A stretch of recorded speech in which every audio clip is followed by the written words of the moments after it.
oye sabarera now yonene oye sabarera yonene oye sabarera now yonene oye ngekapapa neri yonene oye sakumu now seri yonene oye ngekapa mandali yonene oye sakumu now rufari yonene oye sabarera yonene oye sabarera now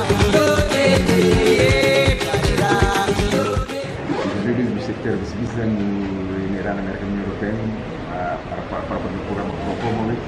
par la professionnalisation du secteur gouvernemental. J'étais le secteur privé ministériel, maintenant tout ce que maintenant la tamata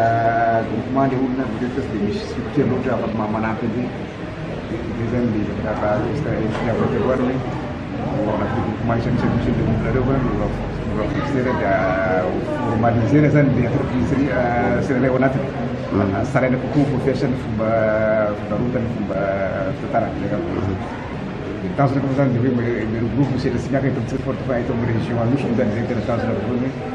on fait tout le cycle géographiquement parce que là vous parce que là nous sommes carrés de faire à tenir les appareils de projet je pense que nous européens mana pesika que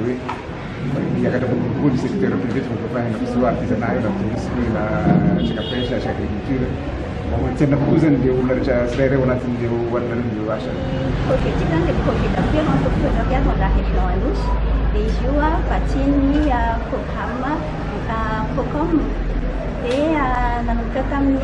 mois de juillet, nous avons un dossier, c'est une Procom à Mouzane. Nous avons un Nasankara, un dossier Tanyam. Et le dossier Zanyanga, Tamni, le problématique Itanaiwe, c'est une MPME qui a mis Fakta à nous. Et Tamni, fulana julay no nanomokana anao ny ébauche izahay dia nalefa tany amin'ny Procom dia anisany zany an'ireo organisme intermédiaire izay vao sélectionné idévelopper les projets bebe kokoa dia tamin'ny volana aogositra sy septembre zany no lezahana ny finalisena le projet dia zao moa zany vokatra azytsika signé tamin'ny Irlande Tananarivo projet io ary nanomboka tamin'ny volana octobre io projet io zany marihana fa mandritra ny volana eo ny fanatanterahana anazy dia ny aty amintsika aty amin'ny faritra nosy zany dia tena amin'ny lahady zao à travers les formations de formateurs tena hoe amin'ny voanatsarany le projet dia izay no nandrana safidy hoe androany nanaovana ny lancement officiel ampahafantarana anazy amin'ny entreprise misy eto amin'ny faritra satria tsara marihana fa ho an'ny entreprise moa zany izy io tsara maromaro le renforcement de capacité fa anankitelo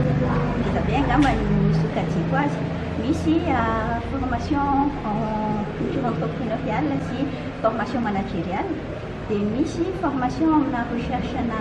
marché sy technique de commercialisation ary ny formation koa resaka import sy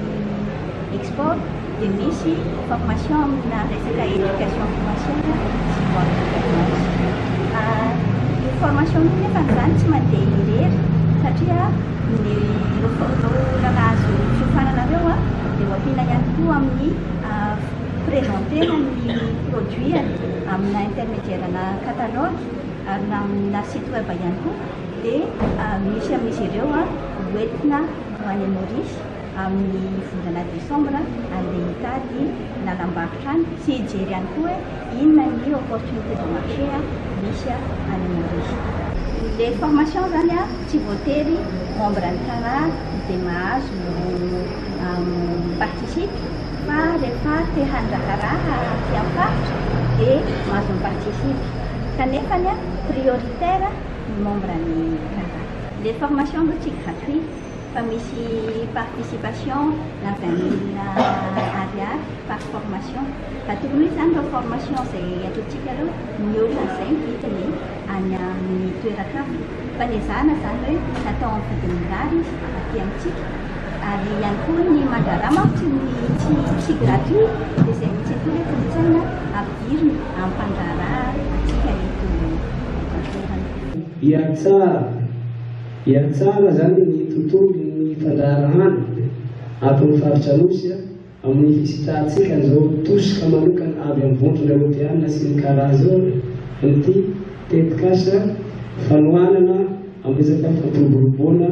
ny entreprenariat amin'ny faritra Anosy. Tsy karaha tao koa moa zany présidentiny chambre de commerce et de l'industrie fédération chambre de commerce et de l'industrie ny Madagascar avy eto amintsika. Ary io karaha io moa zany dia zanaky ny chambre de commerce et de l'industrie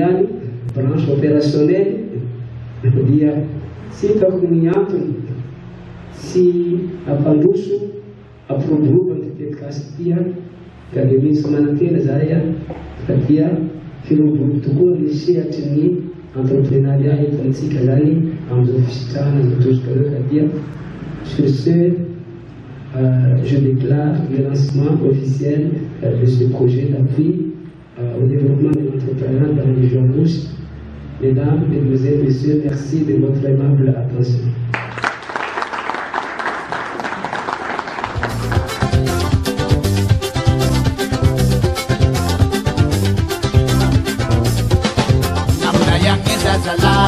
Mangala kita halibe mako miara kando mangosi namna yangeza zapela mangala kaipaza nite kutaka nakatasi pasu